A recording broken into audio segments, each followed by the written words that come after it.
کشمیر کی ایک پرانی وادی میں ایک خاموش پہاڑی بستی کے دامن میں یونس نامی شخص اپنی بیوی اور 3 بیٹوں کے ساتھ ایک خستہ حال مکان میں رہتا تھا۔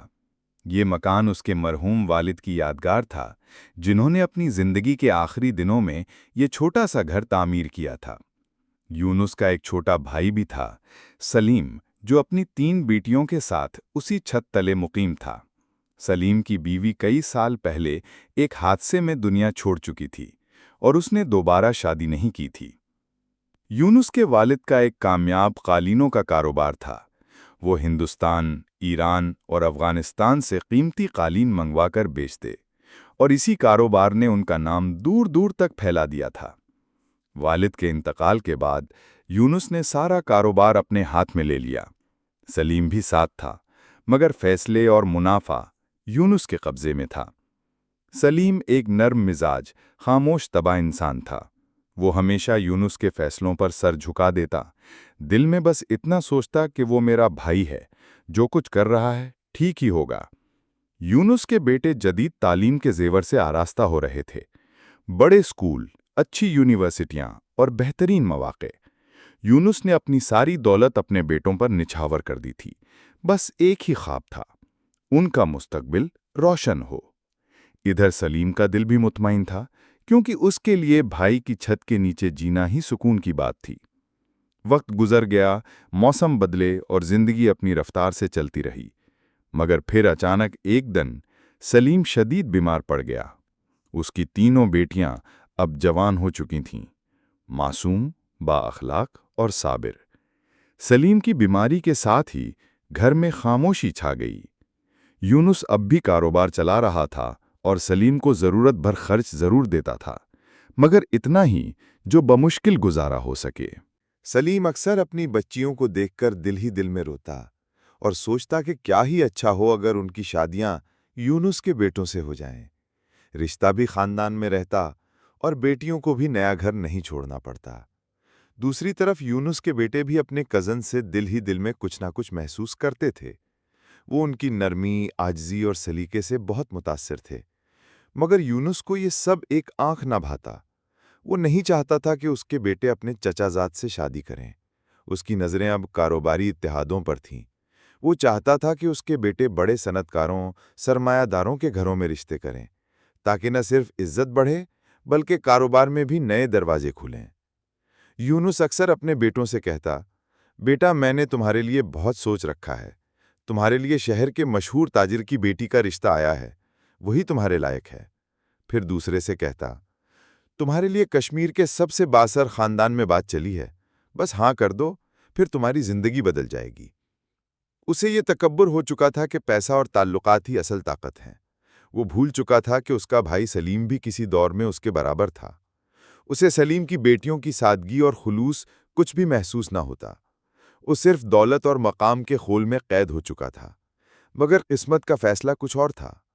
چند ہی دن بعد یونس کے پرانے کاروباری ساتھی نے اس سے ملاقات کی۔ گفتگو کے دوران جب یونس نے اپنے بیٹے کے لیے اس کی بیٹی کا رشتہ مانگا تو وہ خوش ہو گیا۔ یونس کو لگا کہ اس نے بازی مار لی ہے۔ اس نے فوراً باقی 2 بیٹوں کے لیے بھی رشتوں کی تلاش شروع کر دی، سب بڑے گھروں میں، سب دولت مندوں میں۔ ادھر جب سلیم کو اس فیصلے کا علم ہوا تو اس کی آنکھیں اشکبار ہو گئیں۔ وہ دیوار سے لگ کر دیر تک خاموش بیٹھا رہا۔ دل میں بس یہی سوال تھا کہ کیا میرے بھائی کو ایک بار بھی خیال نہ آیا کہ میں بھی اس گھر کا حصہ ہوں؟ کیا میری بیٹیاں اتنی بے وقت ہو چکی ہیں کہ ان کے جذبات کی کوئی قیمت ہی نہیں؟ مگر وہ خاموش رہا اور اللہ کے حضور اپنی فریاد رکھتا رہا۔ وادی نیلم کے پہاڑوں میں، جہاں کبھی ایک پرانا مکان یونس اور سلیم دونوں بھائیوں کی مشترکہ چھت ہوا کرتا تھا، وقت اب الگ رنگ دکھا رہا تھا۔ جب یونس نے شہر میں ایک نیا عالی شان گھر تعمیر کیا تو سلیم نے بغیر کوئی شکایت کیے اپنی 3 بیٹیوں کے ساتھ وہاں کا رخ کیا۔ دل میں درد ضرور تھا، مگر چہرے پر صبر کا رنگ تھا۔ سلیم نے بیٹیوں سے کہا، بیٹا، یہ گھر تمہارا اپنا ہے، مسکرا کر رہو، کھل کر خدمت کرو اور با حیا ہو کر سب کا دل جیت لو۔ بیٹیوں نے اپنے والد کی بات پر سر جھکا دیا اور یونس کے بیٹوں کی شادیوں کے ہر انتظام میں اپنی جان لگا دی۔ لباس، مہمان نوازی، کھانے، ہر چیز میں وہ سب سے آگے تھیں۔ دل میں درد تھا کہ ان کے خواب چکنا-چور ہو چکے تھے، مگر زبان پر شکوہ نہ آیا۔ یونس اپنی دولت، شہرت اور تعلقات پر فخر کرتا اور لوگوں سے کہتا، یہ میرا چھوٹا بھائی ہے، بیچارہ سادہ لو ہے، کاروبار سمجھ نہیں آتا، اس کے 3 بیٹیاں ہیں، میں ہی سب کچھ سنبھالتا ہوں۔ سلیم یہ باتیں سن کر اندر سے ٹوٹتا مگر ہنستا رہتا تاکہ بھائی کی عزت بچی رہے، لیکن اس کے دل میں ایک خاموش دعا ضرور تھی، اے اللہ تو انصاف کرنے والا ہے، تو سب دیکھ رہا ہے۔ شادیوں کے بعد سب اپنے اپنے راستے چلے گئے۔ یونس کے بیٹے اپنی نئی زندگیاں شروع کر چکے تھے، جبکہ سلیم اور اس کی بیٹیاں پھر اس پرانے خستہ مکان کی طرف لوٹ گئے۔ بظاہر سب نارمل تھا، مگر حقیقت یہ ہے کہ وقت کا پہیہ اب پلٹنے والا تھا۔ چند مہینے بعد یونس کے سب سے بڑے بیٹے نے اپنی بیوی سے جھگڑے کے بعد طلاق دے دی۔ یونس کو یہ سن کر شدید غصہ آیا اور اس نے بیٹے کو گھر سے نکال دیا۔ دوسرا بیٹا اپنی بیوی کے کہنے پر الگ رہائش کا تقاضا کرنے لگا، اور تیسرے نے تو صاف صاف کہہ دیا کہ وہ بیوی کے خاندان میں گھر داماد بننے کو تیار ہے۔ یونس کا خوابیدہ محل اب تاش کے پتوں کی طرح بکھرنے لگا۔ وہ چیختا، ڈانٹتا، دھمکیاں دیتا، مگر اس کی ایک بھی نہ چلتی۔ وہ تینوں بیٹے، جن کے لیے اس نے اپنے سگے بھائی کو پسے پش ڈال دیا، آج اسے تنہا چھوڑ چکے تھے۔ اس کی بیوی بیمار ہو گئی اور کوئی خدمت کرنے والا نہ رہا، نہ کوئی بیٹی، نہ کوئی بہو۔ ایک نوکرانی رکھی، مگر چند ہفتے بعد وہ بھی چلی گئی۔ زندگی جو کبھی غرور سے بھرپور تھی، اب خاموشی سے لڑکھڑا رہی تھی۔ اسی دوران یونس کا بڑا بیٹا اپنے چچا سلیم کے پاس آیا، شرمندہ، نادم اور آنکھوں میں پچھتاوے کے آنسو لیے۔ اس نے سلیم کے قدموں میں بیٹھ کر کہا، چچا جان، مجھے معاف کر دیں، ہم سب نے آپ کے ساتھ زیادتی کی۔ سلیم نے اسے سینے سے لگایا اور کہا، بیٹا، وہ میرا بھائی تھا، اگر اس نے تھپڑ بھی مارے ہوتے تب بھی میں کچھ نہ کہتا، مگر تم اپنے والد سے معافی ضرور مانگو، کیونکہ تم نے صرف رشتہ نہیں توڑا، ایک لڑکی کا گھر بھی اجاڑا ہے۔ بیٹے نے سر جھکایا اور آنکھوں میں یہ عہد تھا کہ وہ اب اپنے چچا کے ساتھ کھڑا ہوگا۔ وقت نے پلٹا کھایا۔ سلیم اور اس کا بھتیجا اب کاروبار میں شریک ہو چکے تھے۔ یونس کے لیے یہ سب کچھ ناقابل برداشت تھا، مگر وہ کچھ کر بھی نہیں سکتا تھا۔ اللہ کے فیصلوں کے آگے کوئی کچھ نہیں کر سکتا۔ یونس کی بیوی اب بستر سے لگ چکی تھی۔ جب کوئی خدمت کرنے والا نہ بچا تو بالآخر یونس، وہ شخص جو کبھی غرور میں ڈوبا رہتا تھا، خود چل کر اپنے چھوٹے بھائی کے دروازے پر آیا۔ آنسو بھری آواز میں بولا، سلیم، میری بیوی کی حالت بہت خراب ہے، کیا تم اپنی بیٹیوں کو ہمارے گھر بھیج سکتے ہو؟ سلیم کا دل لرز اٹھا۔ وہ خاموشی سے اپنی بیٹیوں کو لے کر یونس کے گھر پہنچا۔ بیوی بستر پر بے ہوش پڑی تھی اور یونس کا بیٹا ماں کو دیکھ کر رو پڑا۔ جلدی سے حکیم کو بلایا گیا، دوائیں دی گئیں، مگر کچھ فائدہ نہ ہوا۔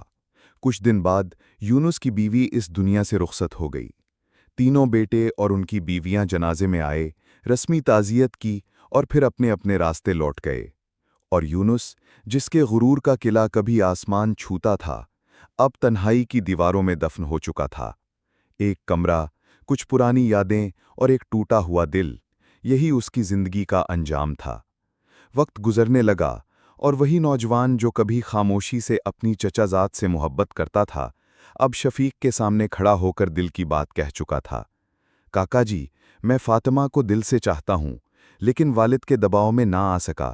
چھپ کر جیتا رہا، لیکن اب مزید چھپ نہیں سکتا۔ شفیق کی آنکھوں میں ماضی کے سارے زخم تازہ ہو گئے، مگر وہی انسان تھا جس نے ہمیشہ دل بڑا رکھا تھا۔ نرمی سے بولا، بیٹا، تو میرے لیے بھی بیٹے جیسا ہے، بس ایک شرط ہے، اگر تو میرے مان کو سمجھے اور فاطمہ بھی راضی ہو تو میں انکار نہیں کروں گا۔ کاکا جی، شرط کیا ہے؟ نوجوان نے بے تابی سے پوچھا۔ شفیق نے آہستہ سے کہا، اپنے والد سے صلح کرو، اور اگر وہ خود آ کر میری دہلیز پر رشتہ مانگے تو یہ رشتہ تمہارا ہو جائے گا۔ یہ شرط اس نوجوان کے لیے آسان نہ تھی۔ باپ اب بھی اس سے بات نہیں کرتا تھا، لیکن اس نے ہار نہیں مانی۔ وہ اپنے ہی گھر میں رہنے لگا، خاموشی سے، دھیرے دھیرے اس دیوار کو گرایا جو سالوں سے ان کے بیچ کھڑی تھی۔ آخرکار ایک دن وہ لمحہ آ گیا جب سلیم، جو کبھی غرور سے سر اٹھا کر چلتا تھا، اب سر جھکائے اپنے بیٹے کی باتوں میں ہار مان گیا۔ چلو شفیق کے پاس، مجھے اس سے فاطمہ کا رشتہ مانگنا ہے، سلیم نے کہا۔ شفیق کے لیے یہ لمحہ نم آنکھوں کے ساتھ شکر ادا کرنے والا تھا۔